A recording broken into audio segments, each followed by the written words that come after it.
कहानी की शुरुआत एक वैन के गैस स्टेशन पर रुकने से होती है। दरअसल यह एक पुलिस वैन होती है जिसमें कई खतरनाक कैदियों को ले जाया जा रहा होता है। गैस भरवाने के दौरान सभी कैदियों को थोड़ी देर के लिए बाहर निकलकर फ्रेश होने की अनुमति दी जाती है। कुछ देर बाद सभी कैदी वापस वैन में आ जाते हैं, लेकिन तभी एक पुलिस ऑफिसर गिनती करता है और उसे पता चलता है कि कैदी नंबर 0864, जिसका नाम क्रेवन है, वापस नहीं आया। ऑफिसर तुरंत उसे ढूंढने के लिए वॉशरूम की ओर जाता है। वहां पहुंचने पर वह देखता है कि क्रेवन शांत खड़ा हुआ उसका इंतजार कर रहा है। इसके बाद सभी कैदियों को जेल लाया जाता है। अगली सुबह क्रेवन एक्सरसाइज कर रहा होता है। तभी जेल के कुछ पुराने और बेहद खतरनाक कैदी उस पर हमला करने के लिए उसके पास आते हैं, लेकिन क्रेवन उन्हें इतनी बुरी तरह पीटता है कि कोई भी उसके सामने टिक नहीं पाता। इस घटना के बाद क्रेवन को जेल के हेड सिमोन के पास ले जाया जाता है। सिमोन उससे कहता है, अगर तुम्हें इस जेल में रहना है तो यहाँ के नियमों का पालन करना होगा। तुम्हें मेरी हर बात माननी होगी। बात करते समय क्रेवन देखता है कि कमरे में एक शेर की खाल बिछी हुई है। ये देखकर वह कहता है, इस तरह बेजुबान जानवरों को नहीं मारना चाहिए। सिमोन पहले से ही उस पर गुस्सा होता है, इसीलिए वह तुरंत क्रेवन पर हमला कर देता है। लेकिन क्रेवन कोई आम इंसान नहीं होता, उसके पास सुपरनेचुरल शक्तियां होती हैं। वह सिमोन को बेरहमी से मार डालता है और फिर किसी जंगली जानवर की तरह दीवारों पर चढ़ते हुए जेल की ऊंची दीवार पार कर जाता है। गार्ड उस पर लगातार गोलियां चलाते हैं, लेकिन उसकी रफ्तार और फुर्ती इतनी जबरदस्त होती है कि एक भी गोली उसे छू तक नहीं पाती। जेल के बाहर पहले से ही उसका एक साथी विमान लेकर उसका इंतजार कर रहा होता है। क्रेवन तुरंत विमान में बैठता है और दोनों वहां से निकल जाते हैं। दरअसल क्रेवन कोई असली कैदी नहीं था। वह जानबूझकर एक कैदी की जगह जेल के अंदर गया था ताकि सिमोन को मार सके। अब उसका मिशन पूरा हो चुका था। यहीं से कहानी 16 साल पीछे यानी फ्लैशबैक में चली जाती है। उस समय क्रेवन अपने छोटे भाई के साथ स्कूल में पढ़ता था। एक दिन उनके पिता दोनों भाइयों को स्कूल से लेने आते हैं। वह बताते हैं कि आज वे दोनों को लंदन से न्यूयॉर्क लेकर जा रहे हैं। रास्ते में उनके पिता उन्हें एक दर्दनाक खबर देते हैं। वह बताते हैं कि उनकी माँ अब इस दुनिया में नहीं रही। काफी समय से उनकी मानसिक हालत ठीक नहीं थी और आखिरकार उन्होंने अपनी जान खुद ले ली। लेकिन क्रेवन इस घटना का जिम्मेदार अपने पिता को मानता है। उसे लगता है कि उसके पिता ने हमेशा अपने बिजनेस को परिवार से ज्यादा महत्व दिया। उन्होंने कभी अपनी पत्नी और बच्चों को समय नहीं दिया और इसी वजह से उसकी माँ की मानसिक स्थिति लगातार बिगड़ती चली गई। इसके बाद उसके पिता कहते हैं कि आज वे दोनों को अपने साथ शिकार पर लेकर जाएंगे। दूसरी ओर हमें एक लड़की दिखाई जाती है जिसका नाम कैलिप्सो होता है। वह अपनी नानी के साथ रहती है जो एक टैरो कार्ड रीडर होती है। कैलिप्सो भी अपनी नानी की तरह भविष्य बताना सीखना चाहती है, इसलिए उसकी नानी उसे अपने खास टैरो कार्ड सौंपती है। साथ ही वह उसे एक छोटी सी शीशी भी देती है। उस शीशी में एक बेहद खास औषधि होती है जो किसी भी गंभीर घाव को भर सकती है और जरूरत पड़ने पर किसी की जान भी बचा सकती है। दरअसल यह एक प्राचीन नुस्खा होता है जिसे हर पीढ़ी अगली पीढ़ी को सौंपती चली आती है। उधर क्रेवन, उसका भाई और उनके पिता जंगल में शिकार करने पहुंचते हैं। आज उनके पिता का लक्ष्य एक टाइगर का शिकार करना होता है, लेकिन काफी देर तक तलाश करने के बावजूद उन्हें कोई टाइगर नहीं मिलता। इसलिए वे मजबूरी में एक दूसरे शाकाहारी जानवर का शिकार कर लेते हैं। रात होने पर सभी लोग जंगल में ही कैंप लगा लेते हैं। रात के समय दोनों भाई एक ही टेंट में होते हैं। तभी क्रेवन का छोटा भाई उसकी मिमिक्री करके दिखाता है। दरअसल उसके अंदर एक खास प्रतिभा होती है। वह किसी भी इंसान की आवाज बिल्कुल हूबहू निकाल सकता है। अपने भाई का ये टैलेंट देखकर क्रेवन बहुत खुश होता है। अगली सुबह सभी लोग एक बार फिर टाइगर के शिकार के लिए निकल पड़ते हैं। रास्ते में एक दूसरा शिकारी उनके पिता के पास आता है। वह कहता है, मैं चाहता हूं कि हम दोनों साझेदारी करके साथ में शिकार करें। लेकिन क्रेवन के पिता साफ मना कर देते हैं। उन्हें लगता है कि वे उससे कहीं बड़े और बेहतर शिकारी हैं। यही नहीं, वे उसका मजाक भी उड़ा देते हैं। इधर बातें करते करते क्रेवन और उसका भाई अपने ग्रुप से काफी दूर जंगल के अंदर पहुंच जाते हैं। तभी अचानक उनके सामने एक विशाल शेर आ जाता है। क्रेवन के हाथ में बंदूक होती है। वह तुरंत अपने छोटे भाई को पीछे कर देता है और खुद उसके सामने खड़ा हो जाता है। लेकिन अगले ही पल शेर छलांग लगाकर उस पर हमला कर देता है। क्रेवन की चीख सुनकर उसके पिता और बाकी लोग तुरंत वहां पहुंच जाते हैं। वे शेर पर लगातार गोलियां चलाते हैं, लेकिन शेर घायल होने के बावजूद क्रेवन को अपने जबड़ों में दबाकर वहां से भाग जाता है। उसी समय दूसरी ओर कैलिप्सो भी अपने परिवार के साथ उसी जंगल में मौजूद होती है। कुछ देर बाद उसे एक गंभीर रूप से घायल लड़का दिखाई देता है। वह लड़का और कोई नहीं बल्कि क्रेवन होता है। कैलिप्सो तुरंत उसके पास पहुंचती है और अपनी नानी द्वारा दी गई वही चमत्कारी औषधि उसे पिला देती है। लेकिन इसके बावजूद क्रेवन को होश नहीं आता। इसके बाद उसे अस्पताल ले जाया जाता है। वहां डॉक्टर उसकी हालत देखकर पूरी कोशिश करते हैं, लेकिन आखिरकार वे हार मान लेते हैं। उन्हें लगता है कि अब क्रेवन की मृत्यु हो चुकी है। तभी अचानक क्रेवन की उंगलियां हिलती हैं और अगले ही पल उसकी आंखें खुल जाती हैं। दरअसल कैलिप्सो ने जो चमत्कारी औषधि क्रेवन को पिलाई थी, उसी की वजह से उसकी जान बच जाती है। लेकिन उसके साथ एक और अजीब घटना भी हो चुकी होती है। जब शेर ने उस पर हमला किया था, तब उसके खून की कुछ बूंदें क्रेवन के खुले घावों में चली गई थीं। यही कारण था कि अब उस शेर का डीएनए भी किसी तरह उसके शरीर का हिस्सा बन चुका था। इसी वजह से उसके अंदर असाधारण शक्तियां आ गई थीं। यही कारण था कि वह इतनी गंभीर चोटों के बावजूद बहुत तेजी से ठीक होने लगा। कुछ दिनों बाद वह पूरी तरह स्वस्थ होकर अपने पिता के साथ घर वापस आ जाता है। घर पहुंचते ही उसकी नजर दीवार पर टंगे उसी शेर के सिर पर पड़ती है जिसने उस पर हमला किया था। दरअसल जब शेर क्रेवन को लेकर भाग रहा था तभी उसके पिता की चलाई हुई गोलियां उसे लग गई थीं। इसी वजह से वह शेर ज्यादा दूर नहीं जा पाया और उसकी मौत हो गई। यही कारण था कि वह क्रेवन को खा भी नहीं सका। इसके बाद उसके पिता उससे कहते हैं, मैं चाहता हूं कि अब तुम स्कूल छोड़ दो और मेरी तरह एक बड़ा शिकारी बनो। लेकिन क्रेवन साफ शब्दों में मना कर देता है। वह कहता है, मैं बेजुबान जानवरों को मारकर पैसा नहीं कमाना चाहता। उसी समय वह फैसला कर लेता है कि अब वह हमेशा के लिए यह घर छोड़ देगा। उस रात जब वह चुपचाप घर से निकल रहा होता है तभी उसका छोटा भाई उसके सामने आ जाता है। उसका भाई भावुक होकर कहता है, पहले माँ हमें छोड़कर चली गई और अब तुम भी मुझे अकेला छोड़कर जा रहे हो। क्रेवन उसे समझाते हुए कहता है, अगर मैं यहाँ रहा तो पापा मुझे भी शिकारी बना देंगे। मुझे भी मासूम जानवरों को मारना पड़ेगा और मैं ऐसा कभी नहीं करना चाहता।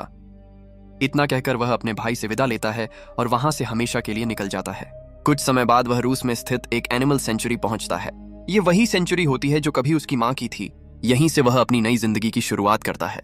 एक दिन वह सेंचुरी के अंदर घूम रहा होता है कि तभी उसे अजीब अजीब आवाजें सुनाई देती हैं। अचानक वह देखता है कि जंगली भैंसों का एक विशाल झुंड पूरी रफ्तार से उसी की ओर दौड़ता हुआ आ रहा है। उसे लगता है कि अब उसकी मौत तय है। वह डरकर अपना सिर नीचे झुका लेता है और आंखें बंद कर लेता है। लेकिन अगले ही पल एक चमत्कार होता है। भैंसों का पूरा झुंड उसके दोनों तरफ से निकल जाता है। कोई भी जानवर उसे नुकसान नहीं पहुंचाता। जब वह आंखें खोलता है तो देखता है कि एक जंगली भैंस उसके सामने खड़ी होकर उसकी रक्षा कर रही है। तभी उसे एहसास होता है कि अब जानवर उसे अपना दुश्मन नहीं बल्कि अपना साथी मानने लगे हैं। इसके बाद वह उस जगह पहुंचता है जहां वह बचपन में अपनी माँ और छोटे भाई के साथ आया करता था। अब वह हमेशा के लिए उसी सेंचुरी में रहने लगता है। धीरे धीरे उसे अपनी नई शक्तियों का एहसास होने लगता है। उसे समझ में आता है कि शेर का डीएनए उसके शरीर का हिस्सा बनने की वजह से उसके अंदर असाधारण ताकतें आ चुकी हैं। अब उसकी सुनने की शक्ति, देखने की क्षमता, सूंघने की ताकत और रफ्तार किसी भी सामान्य इंसान से कई गुना ज्यादा हो चुकी होती है। एक दिन उसे बहुत तेज भूख लगती है। वह जंगल में एक हिरण का पीछा करता है। यहीं पहली बार हमें उसकी असली ताकत देखने को मिलती है। वह शेर की तरह बिजली की रफ्तार से दौड़ता है। कई कई फीट ऊंची छलांग लगाता है। पेड़ों और चट्टानों के ऊपर बिना किसी मुश्किल के दौड़ जाता है।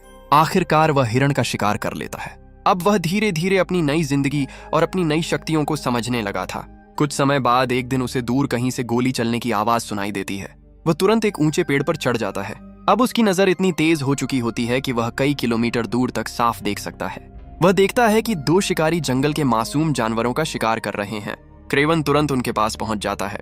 वह शांत स्वर में उनसे कहता है, अब तक तुमने जितने जानवरों को मारा है उसके लिए मैं तुम्हें माफ करता हूं, लेकिन आज के बाद अगर तुमने इस सेंचुरी में किसी भी जानवर का शिकार किया तो मैं तुम्हें कभी माफ नहीं करूंगा। दोनों शिकारी उसकी बात सुनकर हंसने लगते हैं। उन्हें लगता है कि सामने खड़ा लड़का मजाक कर रहा है। वे तुरंत अपनी बंदूकें उसकी तरफ तान देते हैं और गोली चलाने की कोशिश करते हैं, लेकिन क्रेवन की रफ्तार इतनी ज्यादा होती है कि वे ट्रिगर भी नहीं दबा पाते। पलक झपकते ही क्रेवन दोनों पर टूट पड़ता है। कुछ ही सेकंड में वह उन दोनों शिकारियों को मार देता है। यहीं से क्रेवन यह फैसला कर लेता है कि अब जो भी मासूम जानवरों का शिकार करेगा वह उसे कभी नहीं छोड़ेगा। इसके बाद कहानी एक बार फिर वर्तमान समय में लौट आती है। अब क्रेवन जेल से भागने के बाद फिर उसी रूसी एनिमल सेंचुरी में वापस आ चुका होता है जहां उसने पिछले कई साल बिताए थे। अगले दिन क्रेवन को एक बार फिर गोली चलने की आवाज सुनाई देती है। वह तुरंत समझ जाता है कि कुछ शिकारी फिर से इस सेंचुरी में घुस आए हैं। दरअसल उन शिकारियों ने कई जंगली जानवरों का शिकार कर लिया होता है और उनकी लाशों को अपनी गाड़ी में भरकर वहां से निकल रहे होते हैं। लेकिन क्रेवन उन्हें इतनी आसानी से जाने नहीं देता। वह अपनी जबरदस्त रफ्तार से उनकी गाड़ी तक पहुंच जाता है। इसके बाद वह एक एक करके सभी शिकारियों को मार देता है। दरअसल क्रेवन के अंदर एक शेर का डीएनए मौजूद होता है। इसी वजह से वह खुद को इस जंगल और इस सेंचुरी का असली रक्षक मानता है। शिकारियों के पास से उसे एक डायरी मिलती है। उस डायरी में दुनिया भर के उन लोगों के नाम लिखे होते हैं जो जानवरों का शिकार करके उनका अवैध कारोबार करते हैं। क्रेवन उसी समय फैसला करता है कि वह इस डायरी में मौजूद हर शिकारी को ढूंढकर खत्म करेगा ताकि भविष्य में कोई भी मासूम जानवरों का शिकार न कर सके। दूसरी तरफ हमें कैलिप्सो दिखाई जाती है। अब वह बड़ी होकर एक वकील बन चुकी होती है। उसी दिन उसकी एक दोस्त का अंतिम संस्कार हो रहा होता है। दरअसल उसकी दोस्त के साथ सिमोन ने जबरदस्ती की थी और बाद में उसकी हत्या कर दी थी। सिमोन वही आदमी था जिसे क्रेवन ने जेल के अंदर मार डाला था। इसी दौरान क्रेवन कैलिप्सो के सामने आता है। वह उसे बताता है कि वह वही लड़का है जिसकी जान उसने कई साल पहले जंगल में बचाई थी। कैलिप्सो पहले उसकी बात पर यकीन नहीं करती। तब क्रेवन उसे वह टैरो कार्ड दिखाता है जो कैलिप्सो उस दिन जंगल में उसके पास भूल गई थी। उसी टैरो कार्ड की वजह से क्रेवन उसे पहचान पाया था।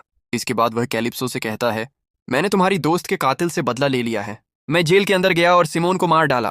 कैलिप्सो को उसकी बात झूठ लगती है, लेकिन जब वह घर जाकर इंटरनेट पर खबरें देखती है तब उसे पता चलता है कि जेल के अंदर सचमुच सिमोन की हत्या हो चुकी है। लोग उस रहस्यमयी कातिल को हंटर के नाम से जानते हैं। वह ऐसा इंसान है जो सिर्फ बुरे लोगों का शिकार करता है। अब कैलिप्सो को क्रेवन की हर बात पर यकीन हो जाता है। इसके बाद वह फिर से क्रेवन से मिलने जाती है। क्रेवन उसे वह डायरी दिखाता है। वह कहता है, इस लिस्ट में उन सभी लोगों के नाम हैं जो जानवरों का शिकार करते हैं, उनका अवैध कारोबार करते हैं और मासूम लोगों की जिंदगी बर्बाद करते हैं। मैं इन सब को खत्म करना चाहता हूँ। तुम एक वकील हो। मैं चाहता हूँ कि तुम मुझे ऐसे अपराधियों के बारे में बताओ जिन्हें कानून सजा नहीं दे पा रहा। मैं उन्हें उनके की सजा दूंगा। कैलिप्सो उसकी बात मान जाती है और उसका साथ देने के लिए तैयार हो जाती है। उधर कहानी में एक नए किरदार की एंट्री होती है। उसका नाम एलेक्सी होता है। वह वही शिकारी है जिसने कई साल पहले क्रेवन के पिता से साथ मिलकर शिकार करने का प्रस्ताव रखा था, लेकिन उनके पिता ने उसका अपमान करके उसे ठुकरा दिया था। अब एलेक्सी का एक आदमी उसे बताता है कि हंटर नाम का कोई रहस्यमयी इंसान लगातार शिकारियों को मार रहा है, लेकिन एलेक्सी इस बात को बिल्कुल गंभीरता से नहीं लेता। कुछ समय बाद वह जेल में उन लोगों से मिलने जाता है जिनका नेता पहले सिमोन हुआ करता था। वह उनसे कहता है, अब सिमोन मर चुका है, इसलिए आज से मैं तुम्हारा नया लीडर बनना चाहता हूँ। कुछ लोग उसकी बात मान लेते हैं, लेकिन कुछ लोग उसका विरोध करते हैं। वे उसी पर गोलियां चला देते हैं। हैरानी की बात यह होती है कि उन गोलियों का एलेक्सी पर कोई असर नहीं पड़ता। उसी समय उसका एक शूटर छिपकर बैठा होता है। वह उन सभी लोगों को मार देता है जिन्होंने एलेक्सी को अपना लीडर मानने से इनकार किया था। इधर क्रेवन अपने छोटे भाई से मिलने जाता है। आज उसके भाई का जन्मदिन होता है। उसी समय उनके पिता भी वहां पहुंच जाते हैं। वे एक बार फिर क्रेवन से कहते हैं, घर वापस आ जाओ और मेरा कारोबार संभाल लो, लेकिन क्रेवन इस बार भी साफ मना कर देता है। इसके बाद तीनों साथ बैठकर ड्रिंक करते हैं। अगली सुबह जब क्रेवन अपने भाई के कमरे में जाता है तो वहां का नजारा देखकर उसके होश उड़ जाते हैं। कमरे में उसका भाई नहीं होता। बिस्तर पर खून के निशान फैले हुए होते हैं। दरअसल कुछ लोग रात में उसके भाई का अपहरण करके उसे अपने साथ ले गए होते हैं। क्रेवन तुरंत उनका पीछा करता है, लेकिन जब तक वह वहां पहुंचता है तब तक वे लोग उसके भाई को हेलीकॉप्टर में बैठाकर उड़ चुके होते हैं। क्रेवन उन्हें रोकने की पूरी कोशिश करता है, लेकिन वह सफल नहीं हो पाता। कुछ देर बाद उसे पता चलता है कि उसके भाई का अपहरण करने वालों में एक तुर्की का अपराधी भी शामिल है। अब वे लोग उसके भाई के बदले $20 मिलियन की फिरौती मांग रहे होते हैं। क्रेवन तुरंत अपने पिता के पास जाता है। वह कहता है, मुझे $20 मिलियन चाहिए, लेकिन उसके पिता साफ इनकार कर देते हैं। वे कहते हैं कि वे किसी के सामने झुककर पैसे नहीं देंगे। अपने पिता से मना सुनने के बाद क्रेवन सीधे कैलिप्सो के पास जाता है। दरअसल अब दोनों मिलकर उस तुर्की अपराधी का पता लगाना चाहते हैं जिसने उसके भाई के अपहरण में मदद की थी। काफी तलाश के बाद उन्हें एक आदमी से जानकारी मिलती है कि वह इस समय कहाँ छिपा हुआ है। यह पता चलते ही क्रेवन तुरंत वहां पहुंच जाता है। वहां उस तुर्की अपराधी के साथ उसके कई हथियारबंद साथी भी मौजूद होते हैं, लेकिन क्रेवन के सामने कोई भी ज्यादा देर तक टिक नहीं पाता। वह अपनी रफ्तार और ताकत से एक एक करके सभी को खत्म कर देता है और आखिरकार उस तुर्की अपराधी तक पहुंच जाता है। क्रेवन उसका गला पकड़कर अपने भाई के बारे में पूछता है। डर के मारे वह सच बता देता है। वह कहता है, तुम्हारा भाई अब मेरे पास नहीं है। इस समय वह एलेक्सी के कब्जे में है। दूसरी तरफ हमें एलेक्सी दिखाई देता है। इस समय क्रेवन का भाई उसी के पास कैद होता है। एलेक्सी उससे कहता है, तुम मेरे साथ मिल जाओ। वैसे भी तुम्हारा भाई बहुत जल्द तुम्हारे पिता को मारने वाला है। अगर तुम मेरा साथ दोगे तो मैं तुम्हें एक ऐसी ताकत दूंगा जिसकी तुमने कभी कल्पना भी नहीं की होगी। अपने भाई की बातें सुनकर वह सोच में पड़ जाता है। इधर क्रेवन कैलिप्सो को लेकर अपनी सेंचुरी में पहुंचता है। यही वह जगह होती है जहां वह पिछले 16 वर्षों से रह रहा था। उसने वहां अपने हाथों से कई तरह के हथियार और जाल तैयार किए होते हैं। अब वह हर हाल में एलेक्सी को खत्म करना चाहता था, लेकिन तभी वहां अचानक एलेक्सी के लोग पहुंच जाते हैं। दरअसल क्रेवन के छोटे भाई ने ही उसका ठिकाना एलेक्सी को बता दिया था। इसी वजह से अब बड़ी संख्या में हथियारबंद लोग सेंचुरी पर हमला कर देते हैं। इसके बाद वहां जबरदस्त लड़ाई शुरू हो जाती है। क्रेवन अपनी पूरी ताकत से उनका सामना करता है। इस लड़ाई में जंगल के जानवर भी उसकी मदद करते हैं। भेड़िए, भैंसे और दूसरे जंगली जानवर हमलावरों पर टूट पड़ते हैं क्योंकि वे सभी क्रेवन को अपना राजा मानते हैं। लेकिन एलेक्सी के साथ एक ऐसा आदमी भी होता है जिसके पास लोगों को हिप्नोटाइज करने की शक्ति होती है। वह अपनी मानसिक शक्ति का इस्तेमाल करके क्रेवन को अपने वश में कर लेता है। कुछ ही पलों में क्रेवन पूरी तरह उसके नियंत्रण में आ जाता है। वह उसे अपने साथ ले जाने ही वाला होता है कि तभी कैलिप्सो समय रहते उस आदमी को गोली मार देती है। उसके मरते ही हिप्नोटिज्म का असर खत्म हो जाता है। क्रेवन फिर से होश में आ जाता है। उधर एलेक्सी अपने बाकी लोगों के साथ उसी सेंचुरी की ओर बढ़ रहा होता है। उसे पूरा विश्वास होता है कि अब तक उसके आदमी क्रेवन को मार चुके होंगे, लेकिन जैसे ही वह सेंचुरी के अंदर पहुंचता है उसके सामने एक हैरान कर देने वाला दृश्य आता है। जंगल के सैकड़ों जानवरों का एक विशाल झुंड उसकी ओर दौड़ता हुआ चला आ रहा होता है। अपनी जान बचाने के लिए एलेक्सी तुरंत अपनी असली शक्ति का इस्तेमाल करता है। वह अपना रूप बदलकर एक विशाल गैंडे जैसा बन जाता है। दरअसल उसके शरीर के अंदर एक खास सीरम की वजह से गैंडे जैसी शक्तियां आ चुकी होती हैं। उसकी चमड़ी इतनी मजबूत हो जाती है कि कोई भी हथियार उसे नुकसान नहीं पहुंचा सकता। इसी दौरान क्रेवन भी वहां पहुंच जाता है। वह पूरी ताकत से एलेक्सी पर हमला करता है, लेकिन उसके हर वार बेकार साबित होते हैं। एलेक्सी की मजबूत खाल पर किसी भी हमले का कोई असर नहीं पड़ता। तभी क्रेवन को एक जरूरी बात याद आती है। उसे पता होता है कि एलेक्सी की सारी ताकत उस सीरम की वजह से है, जिसे उसके शरीर के एक खास हिस्से में इंजेक्ट किया गया था। क्रेवन उसी कमजोर जगह को निशाना बनाता है। वो पूरी ताकत से वहां वार करता है। जैसे ही उसका हमला सही जगह पर लगता है, एलेक्सी की सारी ताकत खत्म होने लगती है। कुछ ही पलों में एलेक्सी जमीन पर गिर जाता है और आखिरकार उसकी मौत हो जाती है। उसी समय क्रेवन का भाई भी वहां पहुंच जाता है। क्रेवन उसे समझाने की कोशिश करता है। वह कहता है, हम दोनों भाई हैं, हमें हमेशा एक दूसरे के साथ रहना चाहिए। उसका भाई बिना कुछ कहे उसकी बात सुनता रहता है।